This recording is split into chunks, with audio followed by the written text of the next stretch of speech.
Hello everyone, in front of me is OPPO A2 and let me show you how to add a fingerprint to this device.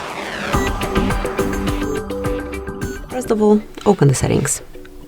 Then find and select password and security, click on fingerprint and now enter screen lock pattern if you have one, and if you don't you will have to create one that would be backup to your fingerprint. As you can see, sensor is located on your power button, just right here, so all you have to do is to keep tapping on it till it is fully added. You can observe the progress on your home screen.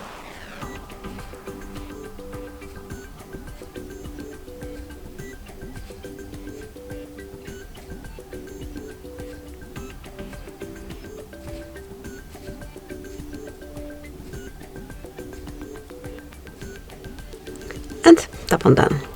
As you can see, it has been enabled, and now you can unlock your device with this fingerprint only.